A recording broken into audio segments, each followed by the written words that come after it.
यहाँ का भोजन तो बहुत ही गजब का है।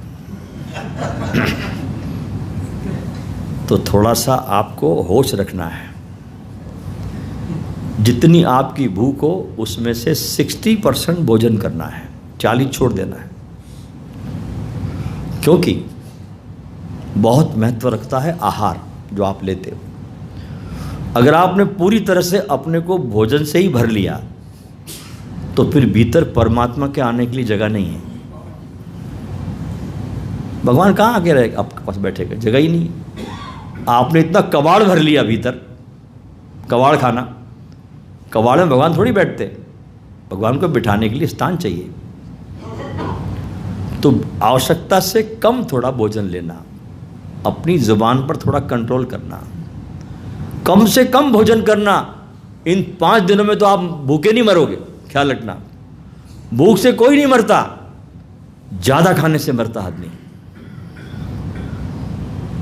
थोड़ा कम भोजन करना, जबान पे थोड़े से कंट्रोल करना, स्वाद पे कंट्रोल करना, कम से कम भोजन लेना, ताकि आप बिल्कुल लाइट रहो। आपकी ऊर्जा आपकी भोजन को पचाने में न लग जाए दिन भर कि ऊर्जा बस आपका भोजन ही पचा रही, बस अब आपका कुछ नहीं कर रहे आप।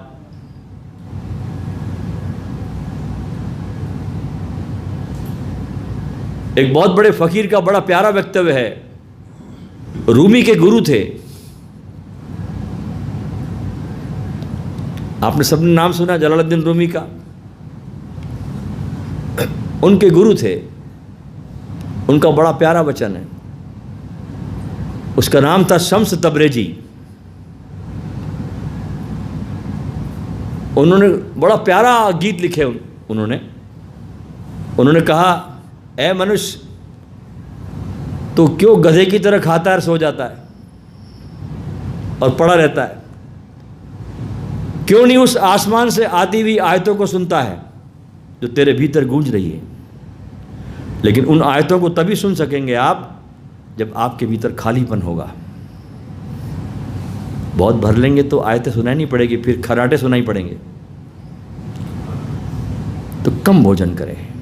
आप यहाँ खराटों को सुनने को नहीं आए, खराटे अपने घर में सुन लेना खूब। यहाँ उन आयतों को सुनने आए जो आपके भीतर बज रही है, और उसको सुनने के लिए थोड़ा आपके भीतर सन्नाटा चाहिए, खाली स्पेस चाहिए, तो उस आयतों को आप सुन सकते हो। तो आवश्यकता से कम भोजन करना। ये सूत्र मैंने आपको दिए, इन सूत्रों का आप पालन करेंगे और एक नए मनुष्य होकर यहाँ से आप लौटेंगे। फिर पता नहीं मैं आपको कब मिलूँ ना मिलूँ, कोई भरोसा थोड़ी जीवन का। इसलिए इन 5 दिनों में हम आपके साथ खूब बांटेंगे। परमात्मा को जो प्रसाद मिला, गुरु के चरणों में जो पाया, जो फना हुआ और जो बरसात हुई,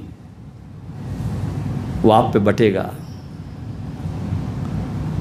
लेकिन बटेगा उसी को जो उसके लिए तैयार है, जो प्यासा है।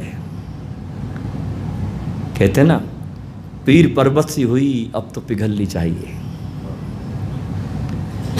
पीर पर्वत सी हुई, पर्वत सी पीर अब पिघलनी चाहिए। इस हिमालय से अब कोई गंगा निकलनी चाहिए। मेरे सीने में ना सही, तुम्हारे ही सीने में हो कहीं भी आग, लेकिन आग जलनी चाहिए। हंगामा खड़ा करना मेरा मकसद नहीं, हंगामा खड़ा करना मेरा मकसद नहीं।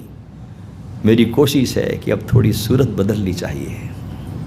मेरी कोशिश है कि थोड़ी अब सूरत बदलनी चाहिए। अब मैं चाहता हूँ आप में बदलाव लाना। मैं चाहता हूँ वो जो मनुष्य की कल्पना है ओशो की, नए मनुष्य की, वो आप में प्रकट हो सके। बस यही मेरा सपना है।